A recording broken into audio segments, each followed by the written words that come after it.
Perkenalkan, nama saya Rizky Ahmad Ramdhani, mahasiswa dari Universitas Terbuka dengan NIM 0513855073. Di sini saya akan mengerjakan tugas 2 dari praktikum mata kuliah pemrograman berbasis web. Oke, untuk soal sendiri, buatlah 2 halaman website yang perlu dikembangkan sebagai berikut, yaitu pertama itu ada halaman stok bahan ajar, yang dimana ini menampilkan daftar stok bahan ajar untuk seluruh UT daerah. Di sini perlu menampilkan daftar stok bahan ajar terdiri dari kolom data field sebagai berikut. Itu ada kode, judul, lalu kategori, PBJJ, lokasi rak, kuanti dan juga safety-nya. Oke, untuk kodenya sendiri dia ada di stok JS, yang dimana ini mengambil dari data bahan ajar JS yang ini ya, di sini. Lalu di sini ada reactive state untuk filter, short, dan tampilan table. Lalu selanjutnya di sini ada data untuk form tambah stok, dimana sesuai ya, seperti kode atau judul, kategori, UPBJJ, dan juga lokasi raknya. Lalu di sini untuk menambahkan itemnya, ini add item ya. Untuk kodenya sendiri nanti untuk bisa menambahkan kode, judul, kategori, PBJJ, lokasi rak, harga, kuanti, dan juga safety-nya ya. Lalu di sini juga ada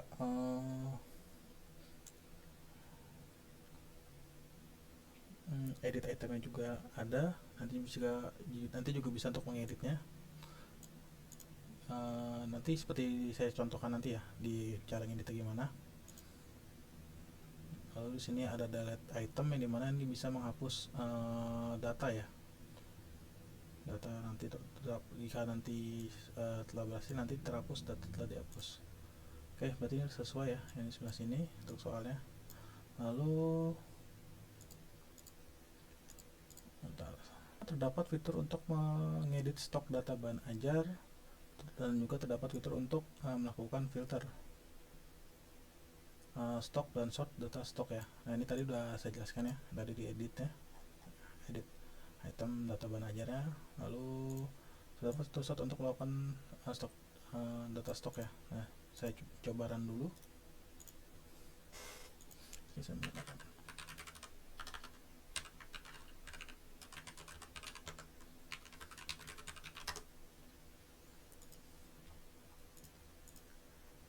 Nah, untuk fitur filter dan sort data stoknya seperti ini ya. Bisa dilihat, bisa kita pilih juga.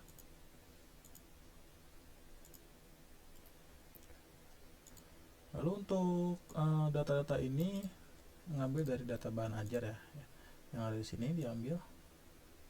Tuh ada di sini ada judul, ada kode, judul, kategori, MK wajib, kategorinya ya sebagai kategori UPBJJ, lokasi rak, harga, jumlah, dan status. Oke, ini di sini untuk statusnya ini aman. Ini yang dimana parameternya ini mengambil dari data sini ya. Safety-nya itu 20, kuantitinya kan 28, ini untuk jumlahnya itu seperti itu. Jadi parameternya statusnya aman. Namun jika kita lihat dari judul pengantar akuntansi ini, dia kan safety-nya itu 15, namun kuantitinya 7. Jadi statusnya itu menipis seperti ini.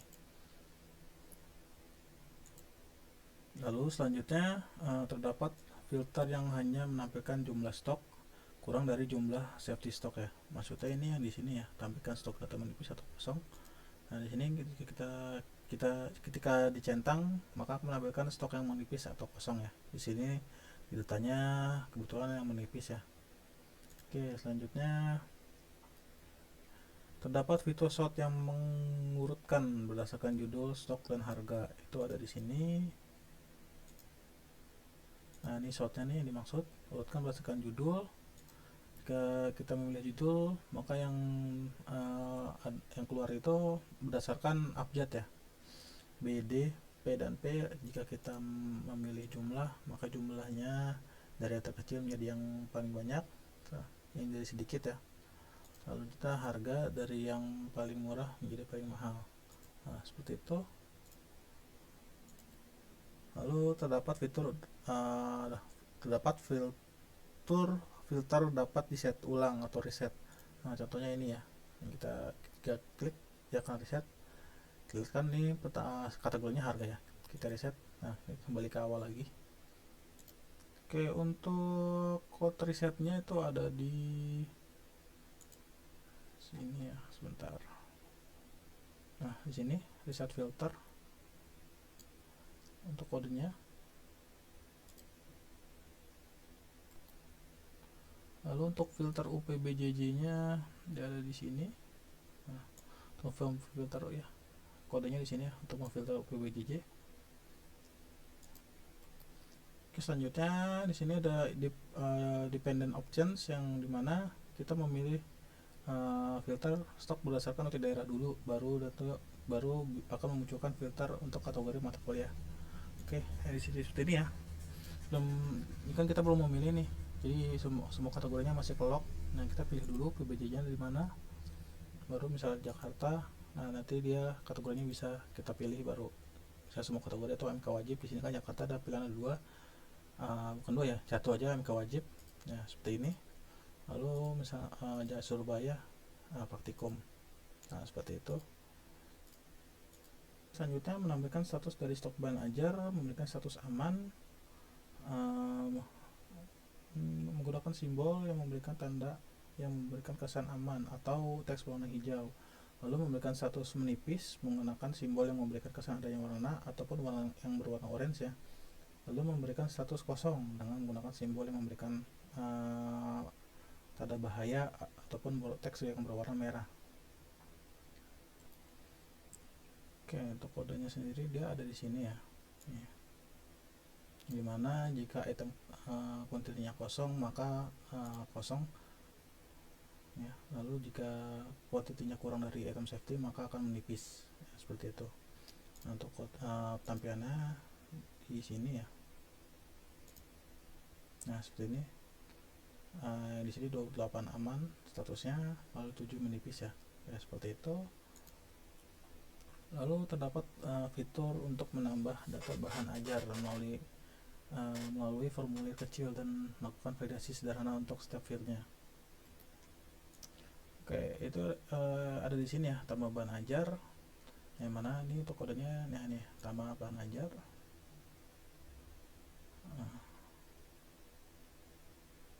Ini kodenya ini jatuhnya dia harus mengisi semua kolom ya. Jika tidak, dia akan ada pesan error. Nah, seperti ini gagal. Semua filter harus wajib diisi seperti itu. Dan juga di sini ada tidak bisa diduplikat ya untuk kolom kategori bahan ajar ya, ataupun kode. Sorry, bukan kategori, data melainkan kode bahan ajar ya. Jadi tidak bisa diduplikat sama sekali. Baik, saya akan mencobanya mengisi tambahan bahan ajar ya.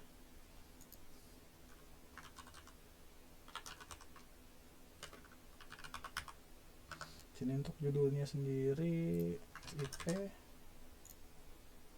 pilihan Jakarta.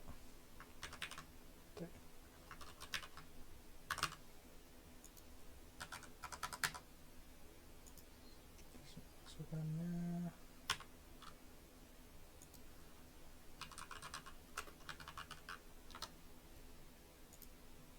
nah, sini berhasil. Nah, kita bisa lihat di sini datanya bertambah ya, tadi kita masukkan. Dan ini kenapa menipis ya, jumlahnya 8 karena untuk safety-nya itu di sini 10. Seperti itu. Oke, selanjutnya nomor 2 itu tracking delivery order. Halaman ini menampilkan halaman untuk tracking status pengiriman DO bahan ajar seperti tugas praktik 1 yang sebelumnya. Nah, ini menggunakan framework Vue.js. Untuk filenya sendiri ada di sini, tracking HTML ya. Untuk Vue.js nya menggunakan VModel. Nah, VModel, lalu ada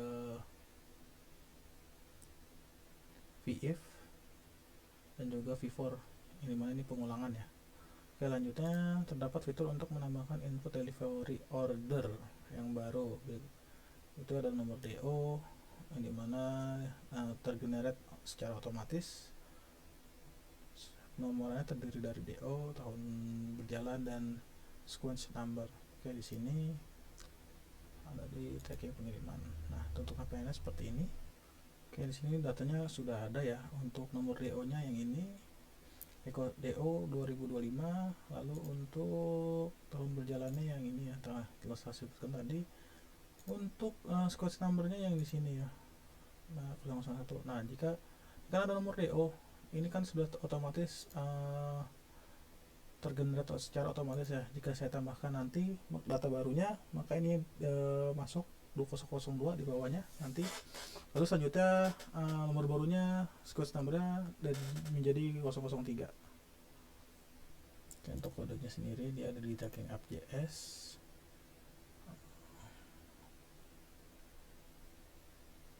Untuk auto generate sendiri dia ada di sini ya, nih, auto generate, dimana ini menjadi plus 1 ya, sesuai penambahan DO yang secara otomatis itu.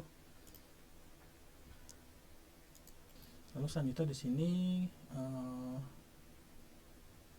kita harus memasukkan data secara full ya, jadi tidak boleh tidak lengkap gitu. Jadi harus melengkapi semua kolom yang sebelum menyimpannya ya, jadi harus diisi secara full ya. Lalu di sini NIM diisi secara manual oleh pengguna, nama juga manual, dan juga ekspedisi bisa dipilih oleh pengguna berdasarkan data pada UPBJJ list ya, di mana ini secara manual harus diisi ya. Untuk kodenya sendiri ada di sini ya. Nah, tambahkan tracking list yang secara manual, nomor DO, nama, paket ya. Oke, lanjut, saya akan mencobanya. Ini seperti yang sebelumnya saya bilang ya, harus diisi lengkap dulu. Ini saya memasukkan NIM saya.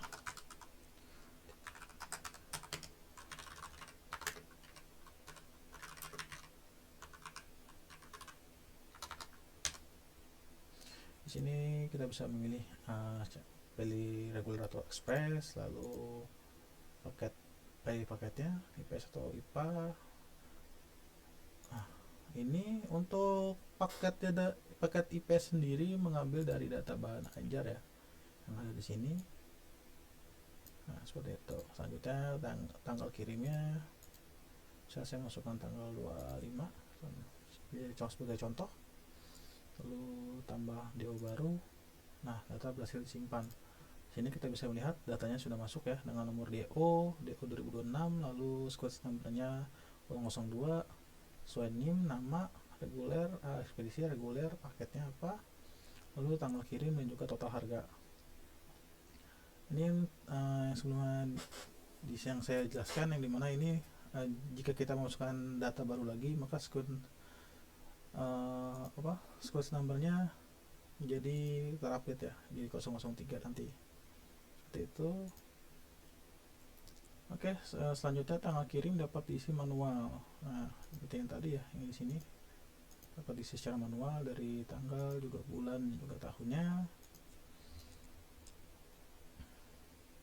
Selanjutnya di sini ada struktur proyeknya yang terdiri dari tugas.